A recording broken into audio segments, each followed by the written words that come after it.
When you think about fortune telling with cards, you probably think about tarot cards, or possibly even oracle cards. But did you know that you can actually tell fortunes with playing cards as well? In this week's episode of Fabulous Folklore, we're going to look at fortune telling with playing cards, and we're also going to have a look at their folklore as well. So let's get cracking. Hello there and welcome to Fabulous Folklore, the podcast for all things folklore, occult and just a bit weird. I'm your host Icy Sedgwick, blogger, fantasy author and your guide into these rather mysterious realms. I've got some rare things to show you, so come on in, take a look around, but be careful not to touch anything. These things sometimes bite. Why hello there and welcome back to Fabulous Folklore with me, your host Icy Sedgwick. We are sadly at the end of fortune telling month, so this is basically going to be the final episode in this theme before we move on to April and all things spring-like. So this month we've looked at Fortuna, basically the goddess of fortune telling. We've looked at the folklore of tarot cards. We've looked at weird types of divination. And this week we're going to have a look at the folklore and also fortune telling with ordinary common garden playing cards. And to be honest, you probably own at least one deck of playing cards. And if you're anything like me, you literally only know how to play one game with them, which is probably solitaire. If you're really lucky, you might also know how to play free cell as well. But have you ever considered using them to tell fortunes?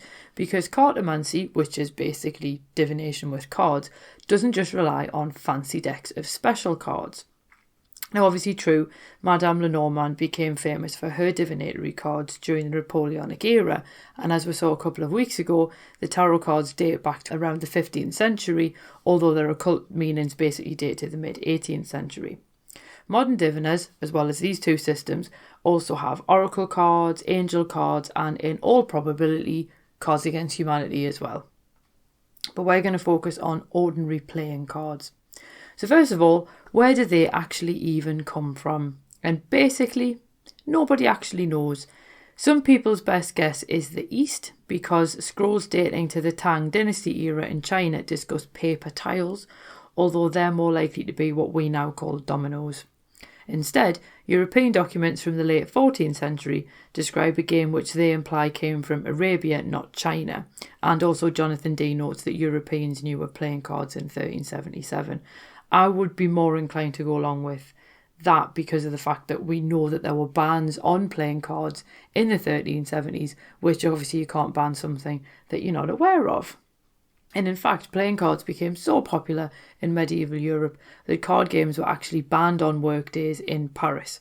And cards were then known as the Devil's Picture Book, which is often a title which is now ascribed to tarot cards instead. Now, the familiar black and red suits that we're familiar with now appeared in France in the mid-1400s, and while the cards had always had symbols and images, the pips were a new development, and it does make them easier to read. And numbers were finally added to the corners of the cards during the Civil War, which meant that people could hold a fan of their cards in one hand and still see what all of the cards were. And there's this thing that always fascinates me, that you can have completely good intentions about what something is supposed to be used for, and you then give it to the ordinary member of the public and they will find a completely different meaning for it that you had no way of anticipating. And basically the same thing happened with playing cards. So in 1685, the first deck of cards that were for divination only appeared in London, which I'm sure wasn't really what anybody intended them for when they were first developed. And in 1770, Jean-Baptiste Alliette published his system, which showed readers how to use playing cards for divination. And Corey Thomas Hutchison notes that in the late 1700s, playing cards actually had biblical associations. Now, obviously, fives would relate to Christ's 5 wounds, the tens were the 10 commandments, but obviously these meanings change over time. The kings represented actual kings, like Caesar and Alexander the Great, and the queens are basically less well known, and Spain actually swapped the queens for mounted knights, and the Germans ditched them altogether. That being said, the French reintroduced the Queen back into the deck, and the British were so fond of theirs that they actually had this thing called the British rule, which meant that if we had a queen on the throne, so we had a female monarch, the queens were worth more than the king in the deck, and obviously vice versa if we had a king on the throne, which I think is quite cool. Now, the Joker or Jester is the wild card in the deck, and quite frankly, they're probably what most people would associate with playing cards, particularly in the wake of the Batman films. And the Joker cards first appeared in American decks in 1867 and British decks in 1880, so they're basically the newest arrival to what we now consider the standard playing card. And while they can trump normal cards, they often don't perform a standard function, and as a result there's no standard design for them. So you see some really cool designs for them because obviously it's kind of, well, the gloves are off, pal, I can do whatever I want with this design, which is quite interesting. Now, playing cards don't necessarily have the same associations as tarot cards, and Jonathan D points out that if you think about it, tarot cards would have been probably quite hard to come by, whereas an ordinary everyday deck of cards was a much more accessible tool for foretelling the future, because most people would probably have a deck of cards, or they would at least have access to one. There is also the fact that obviously from like the 1800s onwards, tarot cards had particular associations, to the extent that obviously until the Witchcraft Act was repealed in the 50s in the UK, it was basically a no-no to even own a set of tarot cards, but nobody would raise an eyebrow at you holding a deck of playing cards. So it's the kind of thing you'd be able to travel around, do whatever you want, whip out a deck of playing cards, and people wouldn't really think sort of too much about it. And the four suits basically parallel the four suits in the tarot's minor arcana, because obviously that's where the tarot got them from. And often the hearts become the equivalent of the tarot's cups, and they're all about water and emotions and things of that nature. The spades then become equated to swords, and in both decks they basically mean things related to like the intellect and ideas and communication. The tarot's coins or pentacles, depending on the deck, became diamonds, and they're all about like material concerns and business and finance and things like that. And then the clubs become the equivalent of the staffs or wands in the tarot, and they're often to do with things like creativity and passion and stuff like that. Obviously, you do get differences that crop up between countries. So, for example, you don't often find spades in Germany, and they're replaced with bells instead. But whatever the cards featured, different systems basically cropped up as to how to read them, and the suit and the number of the card would carry messages. And then obviously, much as in tarot, the reader would interpret these messages for the querent. So for example, if you got the 6 of hearts, that might suggest that a wave of luck was coming your way, or that you were going to meet some new kind of love interest. Or if you drew the 6 of clubs, that was considered a lucky card, and it was predicting financial fortune and success. But then if you got the 4 of spades, that might indicate that you're experiencing sort of smaller difficulties like financial problems or other worries. So obviously that is where it then sort of ties into things like the idea of like sort of thoughts weighing heavy on you that you would get in the swords in tarot. But either way, obviously, as I say, somebody would then read the card and they would then tell you what it meant and pass on the message. I can't necessarily tell you what all of the cards mean, and quite frankly, I think you'd probably find it quite dull if I did. But it's just the fact that there are that many different systems. I mean, you can buy books on fortune telling with playing cards on Amazon, and it's basically up to you to choose a system and then just stick with it. Unlike tarot, where while yes, there are some differences between decks, largely speaking, if I draw the 9 of pentacles, it sort of means the same in every deck. So I would argue that tarot cards are probably easier, but then playing cards are also a lot cheaper, and you've also probably got them as well. But that's their use in fortune telling. Let's have a look at their folklore. And there are quite a few ghost stories that basically involve people playing cards with the devil. They probably don't necessarily realise that they're playing cards with the devil, just to, point that one out. But he largely tricks them into playing on the Sabbath so he can steal their souls. And even the mighty Glamis Castle in Scotland boasts such a story. And I remember hearing this when I went up there and I went on the tour, that there was supposed to be a hidden room that if you look on the outside of the castle and you count the windows, there's more windows than there are like from the outside than you can actually find on the inside. And it's believed that one of these windows, why like people don't know why the room is that goes with it, is where apparently this guy was playing cards with the devil on the Sabbath. And to be honest with you, I do think that these ghost stories are probably a lot less about the cards and they're more about gambling in general. And as you can imagine, something like that does basically end up with a whole bunch of superstitions about them. And Coraline Daniels and C.M. Stevens basically collected a whole load of them together, which I will relate here. So if you're holding a hand that contains the 4 of clubs, that is never going to bring you good luck because it's known as the devil's 4-post bedstead. Though that being said, the 2 of clubs apparently is lucky. It's bad luck to play cards while you're sitting in a rocking chair. And it's also unlucky to play at a table with no tablecloth. So just bear that in mind next time you go to a casino and you go, hang on a minute, they don't have tablecloths. Although apparently it is lucky to play cards with a hat on, or if you stroke a black cat's tail 7 times before you sit down to play. If you find yourself holding 3 aces, it means you're going to move house soon. And if you get a long line of black cards, that's a death omen, which is obviously worth bearing in mind.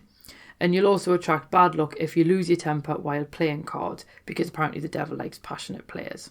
Well, obviously. Although it is quite interesting that even though you've got all these bad luck associations with playing cards, it may well be that the presence of arsenic in the 19th century cards might help to explain them. And there's actually an entire article in the British Medical Journal from 1879 which talks about the dangers of poisoning by the use of arsenic in playing cards.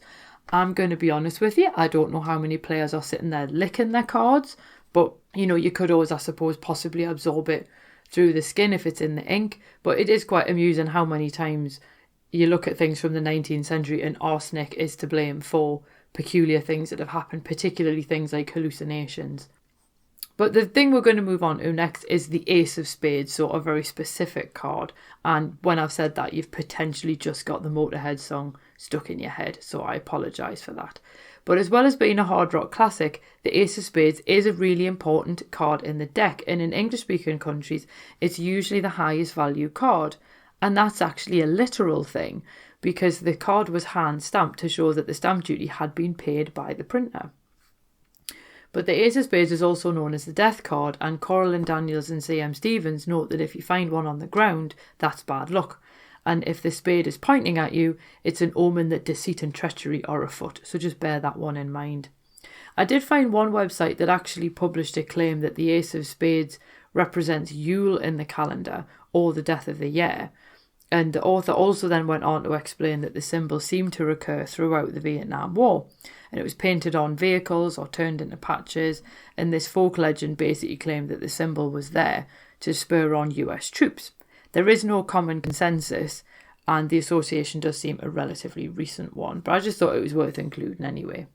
Personally, I find it a little bit difficult to believe that the Ace of Spades would represent Yule, because there's 52 cards in a deck, which implies each card might represent a week in the year, but just one particular day, that's a little bit unlikely. But finally, I've basically saved the best for last. And I couldn't write a post about playing cards and not talk about the mythical Dead Man's Hand. Now, people don't agree on what cards actually comprise the Dead Man's Hand. So it's usually considered to be the aces and eights of spades and clubs. The 5th card doesn't really matter. And according to popular legend, Wild Bill Hickok was holding the Dead Man's Hand when he was shot in the back in Deadwood in 1876. And I'm going to put a little bit of a cheeky plug here, but it did inspire my short collection of connected tales called Dead Man's Hand, which you can get from my website. And I will put a link below if you are interested in reading those 3 short connected stories.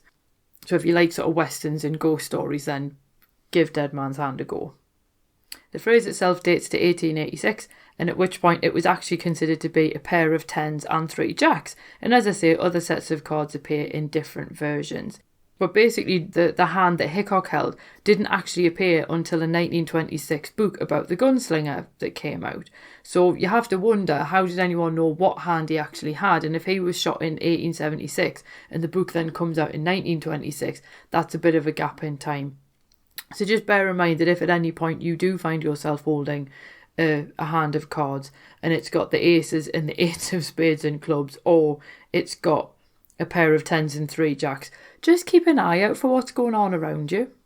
But it is quite an interesting one because of the fact that the Dead Man's Hand seems to have appeared in folklore because of its usage in popular culture rather than the other way around. So it's almost a little bit like the Sin Eater in a way, where it's something that popular culture has just taken and run with, and then that's informed the folklore rather than the folklore informing the popular culture. This is one of the things I love about folklore when it does that. So basically, playing cards all boil down to luck. certain cards are lucky and other ones aren't. And a lot of the time, there's not even any logical or rational explanation as to why that might be. But let's be honest, when you live in a world like the one we do, it's hardly surprising that people would turn to fortune telling to try and make sense of an unpredictable world. And, playing cards are as good a tool as any. That's the end of this week's episode, and I hope you've enjoyed it. I hope you've learned a bit more about playing cards. As I say, you can click on the link in the show notes to sign up for that free 3 sort of story collection that I did, Dead Man's Hand, which is set in my sort of like the same universe that my westerns are. And yes, I know it's weird, somebody living in northeast England who's a woman writing westerns, but you know me, I don't like to do anything the easy or obvious way. As I say, we are going to move on to things related to spring and so on next month, so hopefully you'll enjoy that as well. If you do have any requests, please do email me, tweet me, message me on Instagram, use smoke signals, whatever you want, and I'll see about popping those in as well, because I always like making sure that I'm covering content that you actually really, really want. I have also been putting up the exclusive Patreon episodes, so I believe that we have 4 of those now. So if you do support me on Patreon at the $4 a month price point, you do get an extra bonus episode. They are slightly more supernatural and ghostly in content, but hopefully you'll enjoy them anyway. So we've looked at things like spiritualism and an Italian folktale about a ghost named Azzurina, and we've also done like a ghost hunting 101 episode as well, so there's all that kind of stuff which you can then go back and listen to if you sign up at the $4 a month price point. Anyway, I will let you go now because obviously that is quite a long episode, and I will see you next month when we jump into April. Cheerio.